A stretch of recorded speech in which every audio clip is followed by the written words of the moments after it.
नमस्कार साथियों, मैं डॉक्टर हृदय चौधरी आप सभी का स्वागत है। उम्मीद करती हूँ आप सभी लोग खुश होंगे, स्वस्थ होंगे, मस्त होंगे और मैं भी आप सभी के स्नेह से बेहद खुश हूँ।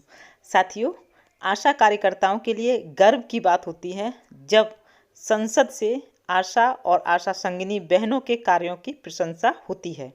इतनी उत्कृष्ट सेवाएं देने के बावजूद भी आशा कार्यकर्ताओं को कष्ट उस समय बहुत ज़्यादा हो जाता है जब उन्हें अपने मानदेय के लिए ज्ञापन देना होता है, धरना प्रदर्शन करना पड़ता है। फिर भी उनकी मांगें जस की तस बनी रहती हैं।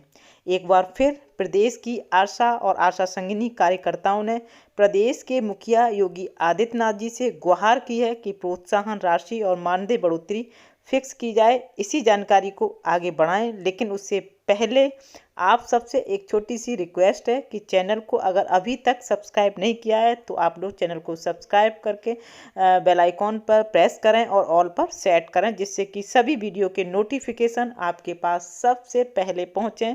और सभी वीडियो आपके ही किसी न किसी मुद्दे को लेकर होती है, जिसकी जानकारी का होना आपके लिए बेहद ज़रूरी है। बिग अपडेट रहेंगे आप लोग सभी जानकारियों से, इसलिए वीडियो को शेयर भी करें अपने साथियों को और चैनल को सब्सक्राइब भी कर लें और शेयर करके अन्य साथियों को भी ये जानकारी प्रदान करें। साथियों, अपनी जायज़ मांगों को लेकर प्रदेश की आशा और आशा संगिनी कार्यकर्त्री सेवा समिति की ओर से आगामी 1 यानी कि आज और 2 सितंबर को राजधानी लखनऊ के इको गार्डन में 2 दिवसीय प्रांतीय धरना प्रदर्शन किया जा रहा है। इस बड़े आंदोलन में प्रदेश भर की आशा और आशा संगिनी कार्यकर्ताओं ने हिस्सा लिया, जिनमें पूरे प्रदेश की आशा कार्यकर्ताओं के साथ साथ अंबेडकर नगर जनपद की आशा कार्यकर्ता बड़ी संख्या में शामिल हुई। समिति ने स्पष्ट किया है कि यदि उनकी मांगें नहीं मानी गईं तो यह प्रदर्शन अनिश्चितकालीन रूप से जारी रहेगा।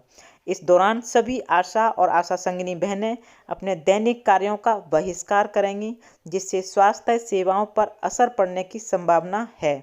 आशा वर्कर्स के इस प्रदर्शन से उनका कार्य प्रभावित भी होगा और उनके स्वास्थ्य पर प्रतिकूल प्रभाव भी पड़ेगा ही पड़ेगा। समिति की मांगें हैं कि इन्हीं मांगों को लेकर प्रदर्शनकारी आशा और आशा संगिनी कार्यकर्ताओं ने सरकार से अपनी लंबे समय से लंबित मांगों को जल्द से जल्द मानने की अपील की है। आशा कार्यकर्ताओं को मिलने वाली प्रोत्साहन राशि आधारित भुगतान प्रणाली को समाप्त किया जाए। इसके स्थान पर 18,000 प्रति माह का निश्चित और नियमित मानदेय दिया जाए। आशा संगिनी कार्यकर्ताओं के लिए 24,000 प्रति माह का निश्चित वेतन सुनिश्चित किया जाए, जो उनके कार्यभार, महंगाई और सेवा अवधि के अनुसार न्यायोचित है। प्रदेश के मुखिया से गुहार की है कि उनका 18,000 प्रति माह निश्चित मानदेय दिया जाए और आशा संगिनी आशा कार्यकर्ताओं के लिए 24,000 प्रति माह वेतन सुनिश्चित किया जाए, जिससे उनके सामने आर्थिक समस्या उत्पन्न न हो, परिवार का अच्छे से पालन पोषण कर सकें, अपने बच्चों को अच्छे से शिक्षा दे सकें। सभी आशा और आशा संगिनी बहनों को पेंशन, पीएफ, ईएसआई और अन्य सामाजिक सुरक्षा योजनाओं के अंतर्गत लाया जाए। वर्षों से संविदा पर कार्यरत इन कार्यकर्ताओं की सेवाओं को स्थायी किया जाए और उन्हें सरकारी कर्मचारी का दर्जा प्रदान किया जाए। कार्यस्थलों पर सुरक्षित कार्य वातावरण सुनिश्चित हो तथा दुर्व्यवहार या शोषण की स्थिति में सख्त कार्रवाई की जाए। कई बार ऐसा हुआ है कि आशा कार्यकर्ता काम कर रही हैं और अपने कार्यस्थलों पर उन्हें कई बार अपमानित भी होना पड़ा, उनका शोषण भी होता है। तो इस तरह के दुर्व्यवहार की स्थिति का सामना आशा कार्यकर्ताओं को न देखना पड़े। वहीं पर कार्यकर्ताओं के मानदेय का नियमित और समय पर भुगतान किया जाए, जिसमें किसी प्रकार की देरी न हो।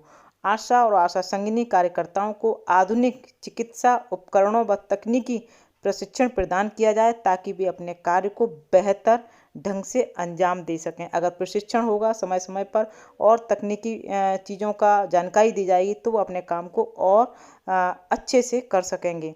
समिति ने दी चेतावनी कि उन्होंने कहा है कि मांगों को लेकर समिति की ओर से कहना है कि यदि सरकार द्वारा इन मांगों पर गंभीरता से विचार नहीं किया गया तो वह आंदोलन केवल 2 दिन का न होकर अनिश्चितकालीन बन सकता है, जिससे प्रदेश की स्वास्थ्य व्यवस्थाएं प्रभावित हो सकती हैं।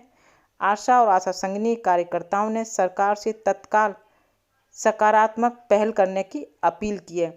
आशा कार्यकर्ताओं का कहना है कि उनकी मांगों को सुना जाए, समझा जाए, उनकी समस्याओं को महसूस किया जाए, जिससे कि अगर वो प्रदर्शन करेंगी तो उनका कार्य कहीं ना कहीं प्रभावित होगा, उनके स्वास्थ्य में भी प्रतिकूल प्रभाव पड़ सकता है। इसलिए सरकार को सुनना चाहिए, समझना चाहिए, उनकी मांगों को जो है जायज़ मांगे हैं उन मांगों को पूरा होना चाहिए। तो आशा कार्यकर्ताओं ने जो प्रदर्शन किया है और उस समिति ने स्पष्ट कर दिया है कि उनकी मांगें अगर नहीं मानी गई तो ये प्रदर्शन अनिश्चितकालीन का हो सकता है और ज़्यादा से ज़्यादा आशा कार्यकर्ता इस प्रदर्शन का हिस्सा बन सकती हैं। तो उम्मीद करते हैं कि आशा कार्यकर्ताओं की जो समस्या हैं सरकार सुनेगी और उन समस्याओं को दूर करने की कोशिश करेगी। आज की वीडियो में साथियों इतना ही, फिर मिलते हैं आपके ही किसी खास मुद्दे को लेकर। तब तक के लिए जय हिंद, जय भारत।